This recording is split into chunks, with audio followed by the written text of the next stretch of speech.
Good evening, everybody. My name is Scott Jacobs, and you're listening to Juiced Sports Radio. And after weeks of not knowing what their fate would be, the New Orleans Saints have been hit hard for paying people to hit hard. The Saints have been docked 2 second-round draft picks this year and next year. Head coach Sean Payton has been suspended for the entire season. Former defensive coordinator Gregg Williams has been suspended indefinitely, leaving the Rams defensive coordinator position in limbo. Assistant coach Joe Levitt, who was also part of it, has been suspended 6 games. And finally, Mickey Loomis, the GM of the team, has been suspended 8 games. To say the Saints franchise is in a little bit of chaos right now would be the understatement of the season. I thought the penalties were pretty harsh when I first read them. I don't think so anymore. After reading the entire statement that the NFL released today, the Saints did not cooperate with the league whatsoever in this investigation. They basically lied, and lied some more. Sean Payton knew of the investigation and basically turned a blind eye towards it. I just want to read you a few quotes that I jotted down from the investigation. Assistant head coach Joe Levitt fabricated the truth. Sean Payton intentionally misled investigators and made no effort to stop the program after he became aware of its existence. Williams designed and implemented the program with the assistance of certain defensive players.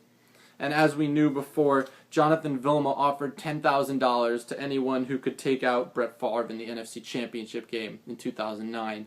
Not only is this lying, but it goes against the non-contract bonuses that the NFL has in place. It's a bounty which is strictly illegal.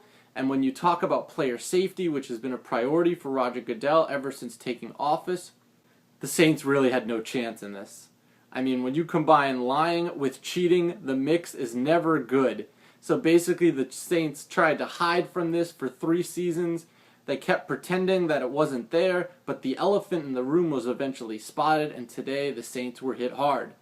Players still haven't been suspended for this, and there's going to be some repercussions for them. Some think it could be worse. That could be really bad.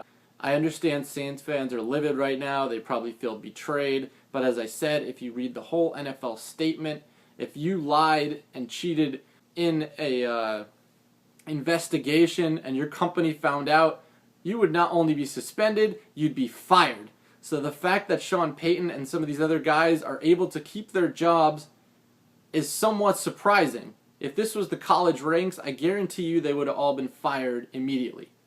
But in the pro ranks, winning comes first, and Sean Payton has done plenty of that in New Orleans, so he will be maintained unless something crazy happens. He just won't be able to participate with the team this season, which is obviously a major blow for the Saints, who had a very successful 2011 season.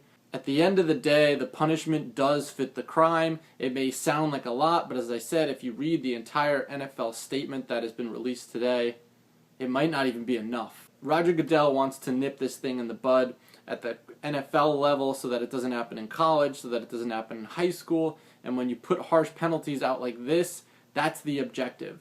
Goodell is not playing around. This is no joke. The Saints, boy, they screwed up badly. My name is Scott Jacobs. You've been listening to Juiced Sports Radio. The Saints tried to hit and run. It didn't work. The NFL caught them, and now they're getting blasted for it. Good night, everybody.